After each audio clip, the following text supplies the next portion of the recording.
Doing this intense week of urology, I make about 2/3 as much as I did as a full-time urologist in Southern California, working about 50 or 60 hours a week. So I recently talked about how in my current practice, I work 1 week a month in medicine as a locum tenens urologic surgeon, and I spend the rest of my time in real estate investing. And one of the big questions was, how much do I make as a locum tenens urologist, because I'm only working 1 week a month in medicine? And I think this is a great question, and I'm all about salary transparency. I'm gonna give things in relative terms. So first, let me just describe what I do as a locum tenens and what my duties are, and how this compared to when I worked full-time as a urologic surgeon, 50 or 60 hours a week in Southern California.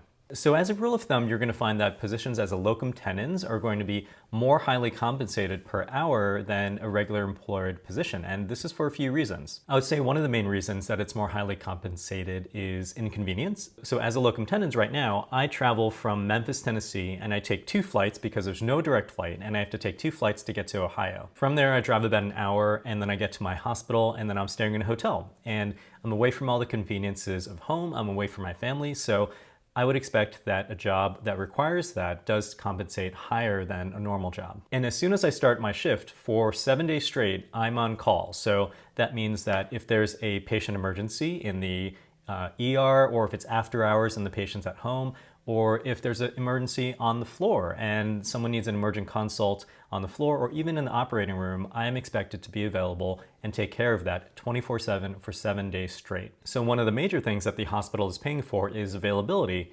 and that's what I'm there for 7 days, and it takes the burden off of the local urologist who can get a rest. Additionally, when I'm there, I have scheduled cases. So a few days out of the week, I'll have scheduled operative cases with kidney stones that I've seen in the month prior, or renal masses that need to be removed, and things like that. And finally, I do see some patients in clinic, and I do some clinic procedures as well. I also round on all of the inpatients and take care of the consult service as well. So basically, as a locum tenens, I have a lot of duties, and the intensity of the work, I would say, is generally higher for that 1 week. Generally, I would say I'm much more tired after a week of locum tenens than I was after a week in my employed position in Southern California. So how much do I make doing this? 7 days of locum tenens, 24/7 availability. I want to be careful not to offend anyone, including my current employer, so I'm going to put it in relative terms. But doing this intense week of urology, I make about 2/3 as much as I did as a full-time urologist in Southern California, working about 50 or 60 hours a week. So I'll say it again, doing 7 days a month of locum tenens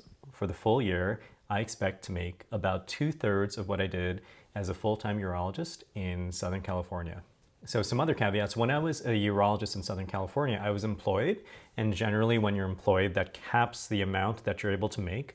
I know many urologists who are in the private world made a lot more than I did. And secondly, there's a lot of variation. So when I was starting out in locum tenens, I took gigs that were making half as much as I currently do, and that's because either the intensity was lower or that was with a agency that just took more off the top. So there's a lot of factors. So a few closing comments. I am incredibly grateful that I have the opportunity to still practice medicine in this way that gives me so much more freedom and autonomy to work on business outside of medicine. This is what has given me the bandwidth to devote a lot more time to my passion for real estate investing and start Serious Real Estate, which is a passive investing company. And all of these things I think are only possible because I have this extended period of time outside of medicine to devote to those passions. So let me know if you want to hear more about this. I've been doing this for about a year now as a locum tenens, and I've seen a lot of things, so I'm happy to share. I'm Dan the Darwinian Doctor. I'm a urologic surgeon and real estate investor. Follow for more.